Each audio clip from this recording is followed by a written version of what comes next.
And in this video, we're going to be talking about boundaries between makeup artists and the clients, like how to set boundaries between you as a makeup artist and your clients. This video is not limited to just makeup artists alone. If you're a makeup artist, a hairstylist, a service provider generally, this video is definitely for you and you have to keep watching. So we're talking about how to set boundaries between you as a service provider and your client. Setting boundaries between you as a service provider and your client is very important in maintaining professionalism and a healthy work environment and work relationship. So let's begin. Number one, I'm going to be giving you guys a few tips. Number one, which is clear communication. This is initiating consultation and writing agreement. In initiating consultation, you guys, it's very important for you to discuss your client expectation, the service you provide, your price and your policy, and agreement. I don't know, some of us really take agreement lightly, and this agreement part is one which I learned the hard way. Write out your agreement, your timing, your terms and conditions.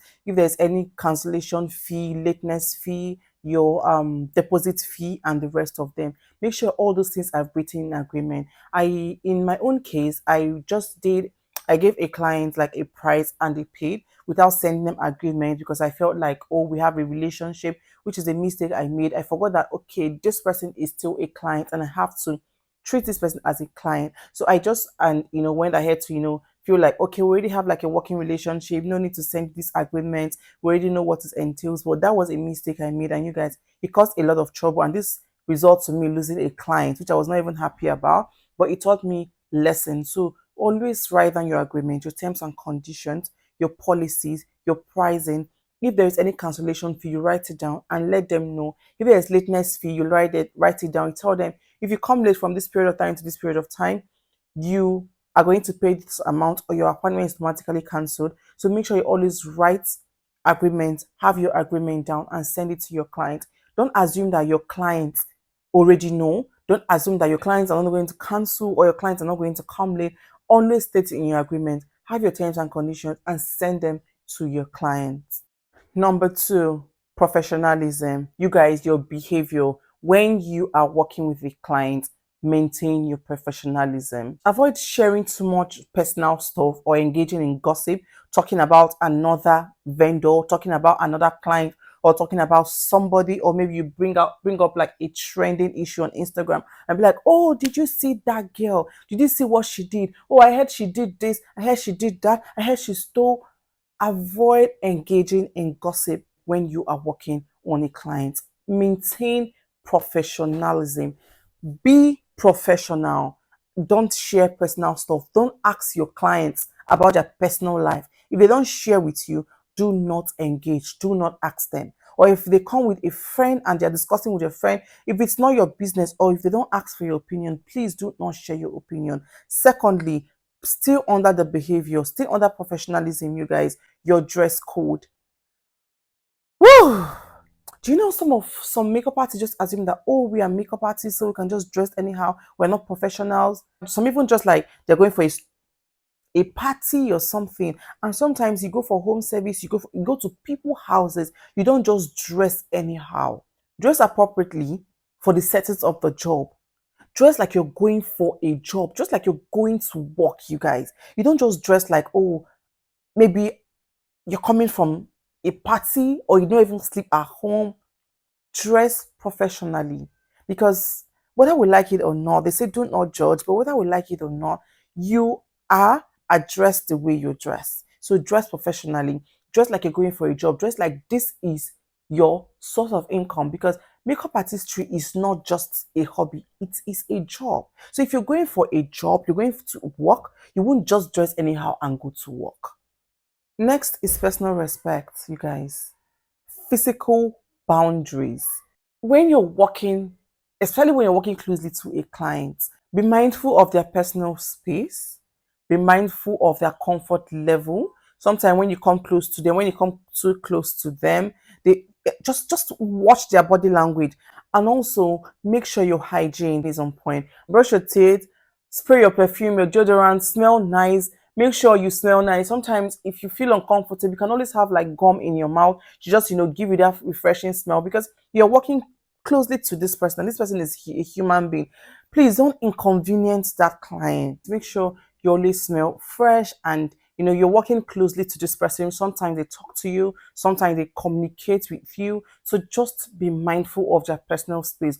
Put them in mind, consider them before, embarking on this job. Always make sure you try as much as possible to make sure your clients are comfortable and you are not inconveniencing them. Some people don't even want you too closely to them, and some people don't even want you to touch their hair. Always, this sounds difficult, but just make sure you pay attention to this client's personal space and comfort.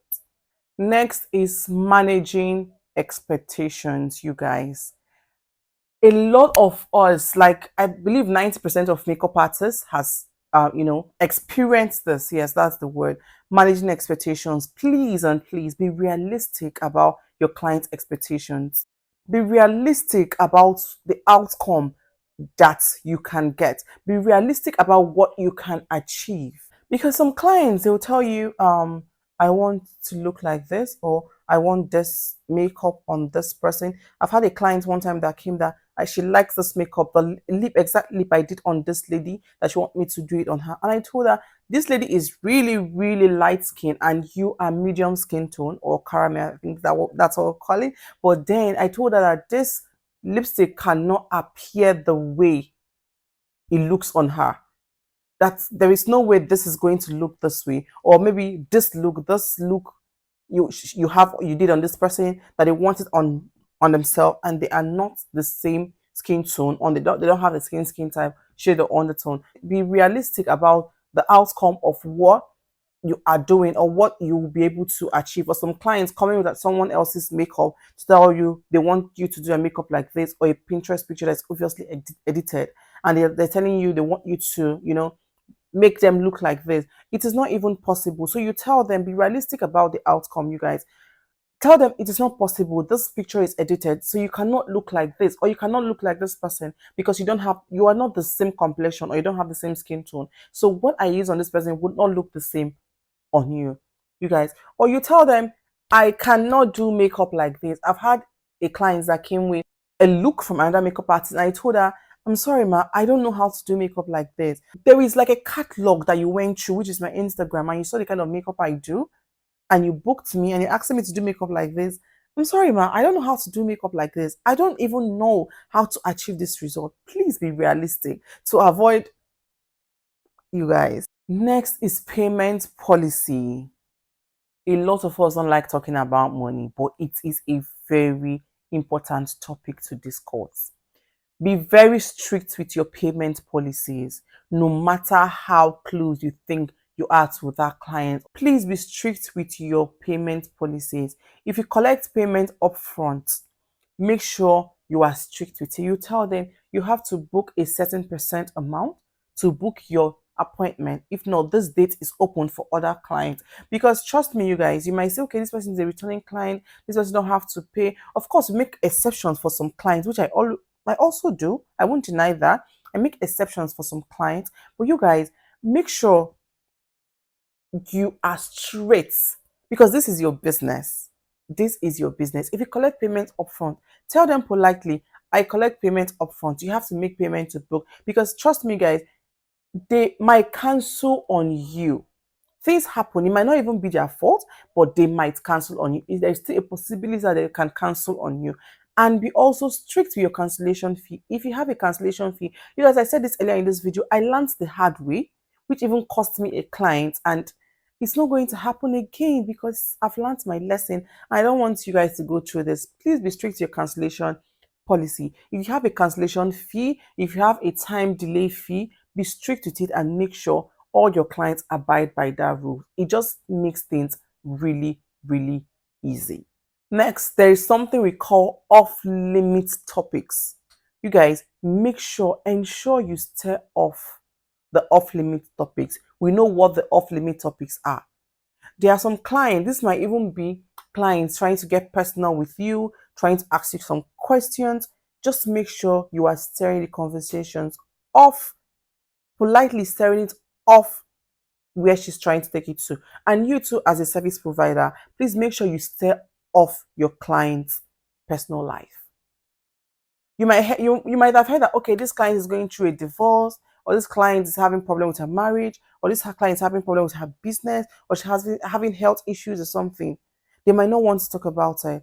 Don't go and start asking your client, oh, I heard you're going through this, I heard this happened, I heard you're doing this, I heard you're building here, I heard you bought a car.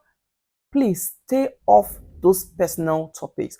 If they don't bring it up to you, just avoid it. Unless they tell you, oh, I bought a car. You'll be like, congratulations. I bought a house. Congratulations. Oh, my marriage has crashed. You'll be like, oh, I'm so sorry.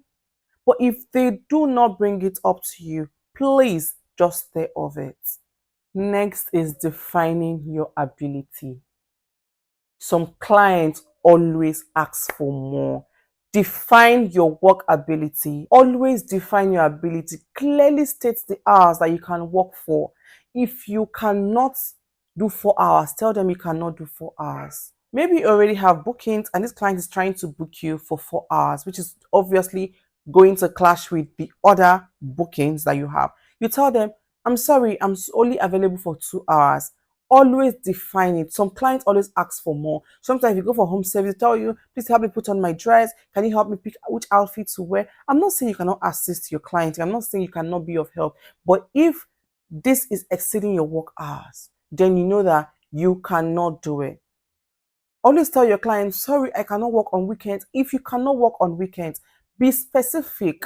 Because once you're specific with your work hours, if you clearly state your abilities and the time for you to work, your clients already know that once is the time you are leaving, you are done with your job. Any other further assistance they need depends on your availability. Next, and which is the last I'm going to be talking about, always remember your clients are not your friend. Always respect their boundaries. Yeah, we have some clients turn friends. That is a different topic. I also have some clients that have turned friends. Your clients are not your friends. Please don't get personal with them. Always respect their boundaries.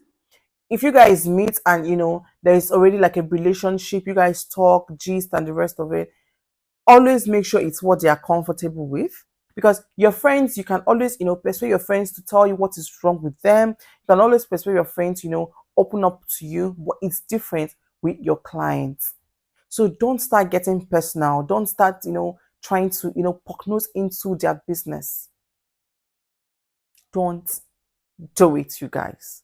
By establishing these boundaries, you guys, you are sure to maintain a very conducive and respectful working environment and working relationship with your clients. So that this will come to the end of this video. I hope you find this video helpful and I'll see you in my next one. Subscribe for more.